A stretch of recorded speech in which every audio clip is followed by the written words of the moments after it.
Assalamualaikum warahmatullahi wabarakatuh. Apa khabar semuanya? Saya doakan semoga kalian sihat walafiat walau di mana pun kalian berada.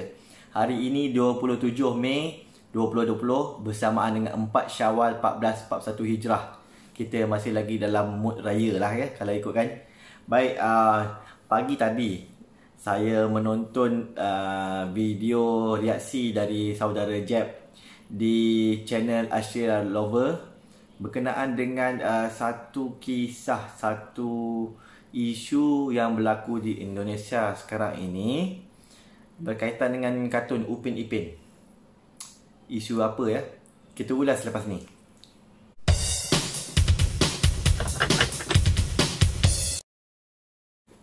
Baik, isu ni adalah berkaitan dengan dialog yang disebut dalam kartun tersebut, kartun Upin Ipin. Kartun Upin Ipin ni dah terkenal di beberapa negara dan paling terkenal di Malaysia dan Indonesia lah. Jadi apabila ada sesuatu perkara yang kecil, bukanlah berkecil, jika ada satu ayat sekalipun yang menunjukkan sesuatu yang tidak menyenangkan, maka akan menjadi kisah yang besar, terutamanya di kalangan peminat Upin dan Ipin lah. Waktu itu dalam satu babak, Upin dan Ipin berbual dengan Mail dan juga Fizi. Okey. Jadi sewaktu berbual itu, Mail bercerita kepada Upin dan Ipin bahawa dia akan membantu ibunya menyediakan lemang, membantu ibunya lah. Kemudian Upin dan Ipin memujilah si Mail ni, bagus anak yang misali. Dan kemudian Mail membalas mengatakan memanglah syurga kan letak di bawah tapak kaki ibu. Ayat tu okey, tak ada masalah. Kemudian ditanya balik oleh Ipin ataupun Upin, saya tak pasti. Kalau tak ada ibu macam mana? Kan? Jadi tiba-tiba spontan dijawab oleh Fizi, tak adalah syurga. Kalau tak ada ibu, tak adalah syurga. Jadi saya sendiri pun tengok video klip tu pendek aja daripada channel ni lah, Ashira Lover lah. Kan? Pada saya kalau secara spontan begitu memang mengecilkan hati orang yang tak ada ibu lah saya rasa peminat Upin dan Ipin tahu kan, Upin dan Ipin ni dua beradik, sebenarnya tiga lah dengan kakak dia.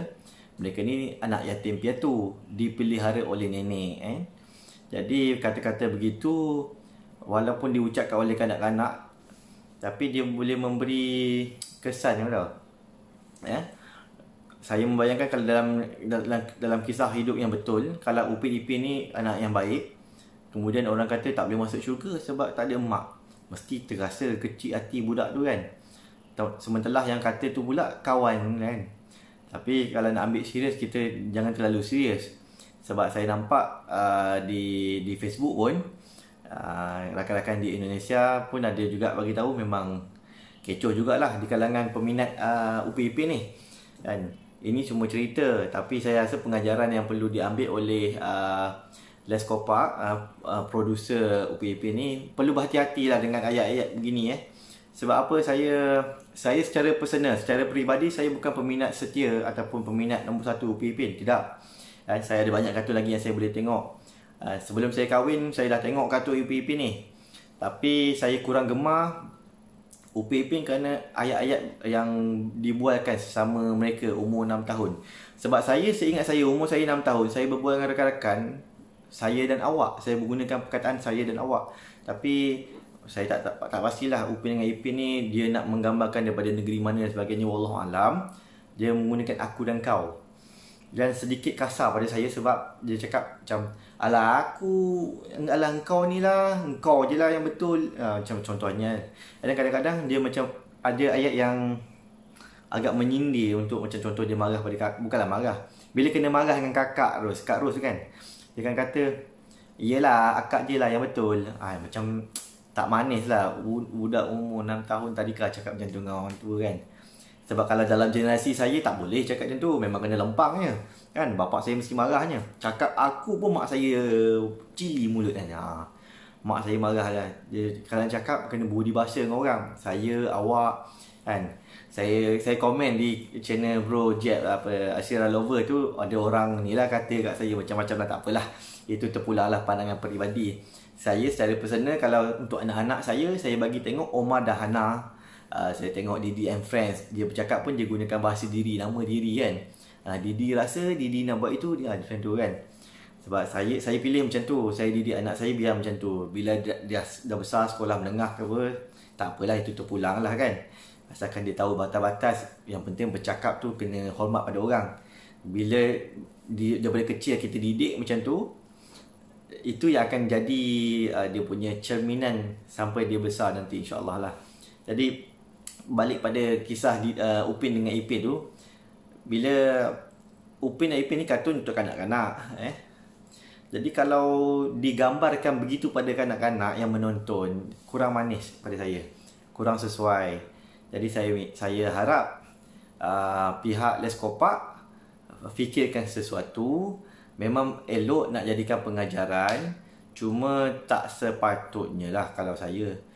Biarlah dialog tu lebih baik lah kan. Sebab kalau saya tengok dari awal dulu pun, Upin Ipin kalau kakak dia mesti garang, dah marah, cakap memang marah kan, marah. Jadi macam, kenapa nak tunjuk macam tu kan?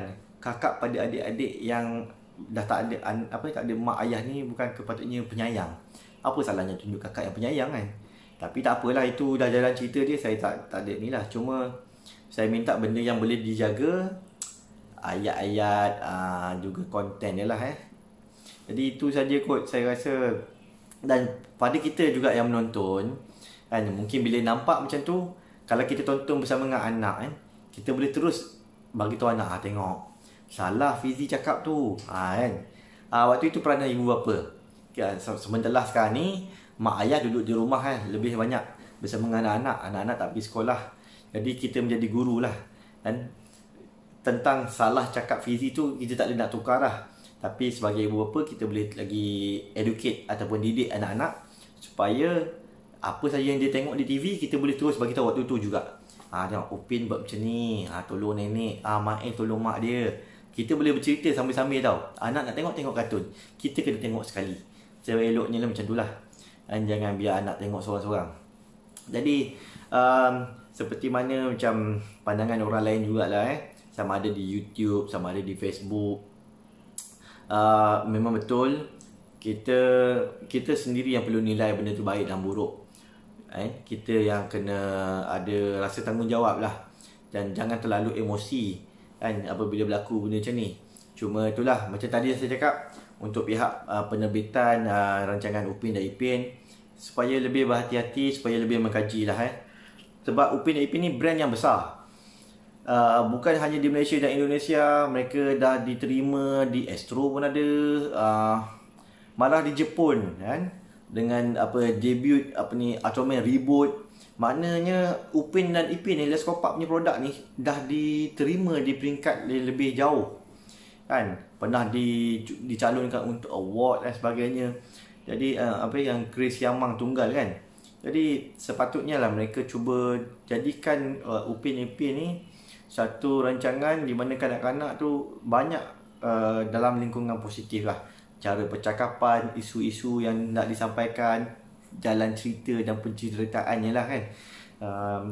Itu je lah kot saya rasa kan. Yang lain-lain tu tak apalah, benda dah jadi, tapi masih lagi ada cara untuk kita orang kata tackle lah nak hadapi dengan baik lah.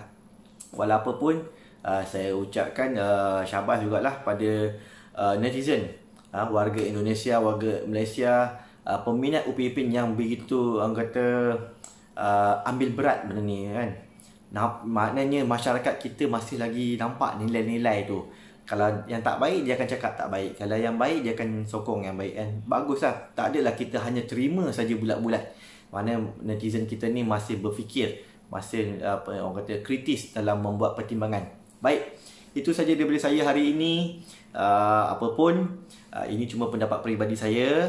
Dan jika apa saja komen yang dekat bawah ni, itu pendapat peribadi anda dan saya hormat, InsyaAllah. Terima kasih kerana menonton. Assalamualaikum warahmatullahi wabarakatuh. Terima kasih kerana menonton video ini. Anda boleh tekan button subscribe di sini dan anda boleh tonton video seterusnya di sini. So, jumpa anda di video seterusnya.